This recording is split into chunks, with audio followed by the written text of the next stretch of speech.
So on the talent side of things, I know Heinz, you mentioned that talent is important to you. Actually, for Pitch One to One, we went through an exercise with our own team, getting them to optimize their profiles, and it's just part of our onboarding now.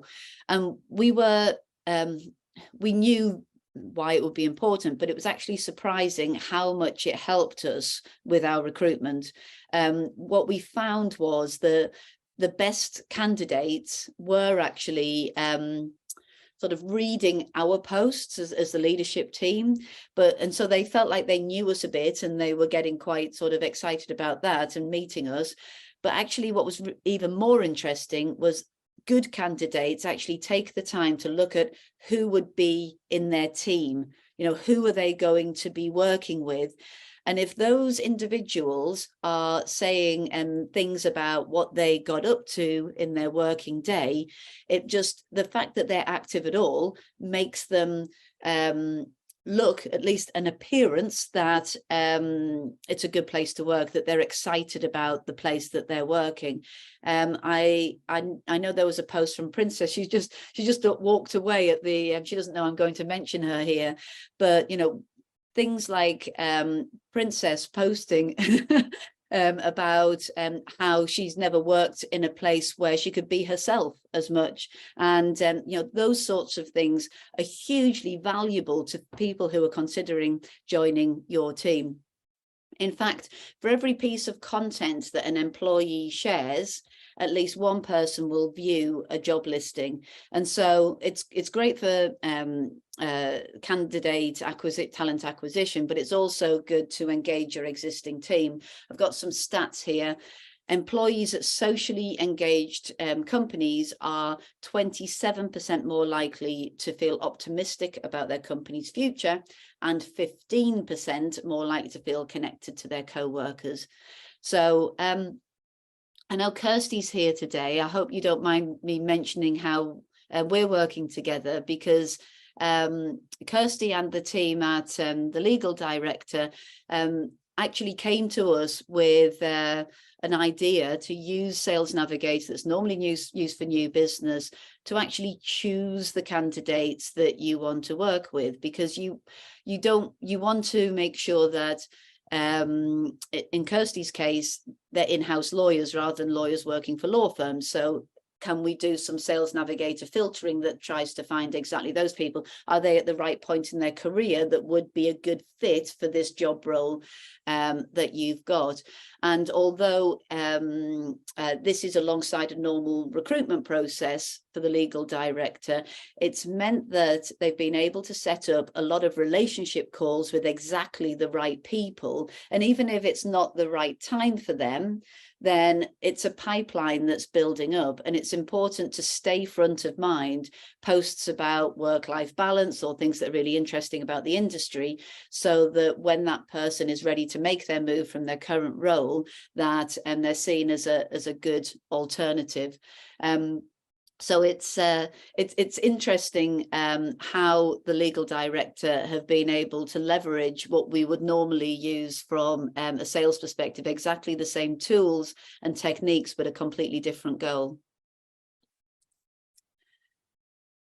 Now, I know that most people are looking for sales and marketing, and a part of that, sort of a subcategory, I suppose, is partnerships. And partnerships probably doesn't come up as much as you would imagine in our conversations, because LinkedIn networking absolutely lends itself perfectly to partnerships. I think that Chris is on the call, and Chris and the team at I don't know whether she is still, but Chris and the team at Valitor had great success with LinkedIn through partnerships. By 2025, nearly a third of total global sales are predicted to come from ecosystems, so cross-industry players working together in partnerships to create solutions. having said that, that was from McKinsey, the BPI network say 45% of execs believe that the biggest challenge when it comes to strategic partnerships is keeping them active and mutually rewarding. So K3 Business Solutions, they are a retail technology solution, and they've got a big direct sales team and a strong partnerships team as well. And they had secured a partnership with Microsoft, which is, you know, a great win. But anybody who's ever worked on partnerships will know that actually signing that partnership agreement is just the beginning of a long journey that needs to be cascaded, trained, and you need to be then brought into those clients. There needs to be that trust there as well. So K3 were able to use LinkedIn to connect with the account managers. They were the key ones that had the relationships with the direct clients, and then have relationship calls one by one with each of these account managers about what their clients' needs are and how you could co-sell the Microsoft and K3 products together. And actually the nurturing is even more key when it comes to these partnerships, because not only does it keep you front of mind with the Microsoft account managers, but also the reciprocal engagement on each other's posts indirectly would put the K3 content in front of the end client as well. So that's 4 use cases that you know, we have, you know, good knowledge about and have really enjoyed, and it's given us that opportunity to see this is where the future is and this is what is working. I don't know if there's anybody with any sort of specific use cases. I'd really like to discuss that, but I just wanted to say that the very first step in this journey in terms of who are the people within your organization that would be key for you, who could benefit the most from connecting into, whether it's your customers, your existing customers, new partners, and so on. And yeah, where are they on their LinkedIn journey? So we can put together a benchmark report for your key profiles, audit them in a way that is qualitative and score them out of 50 so that you can have a report on the areas that they need to work on their profiles, because it does start with a good profile. So very, very happy to have that as a next step. And how has that been promoted, Judy?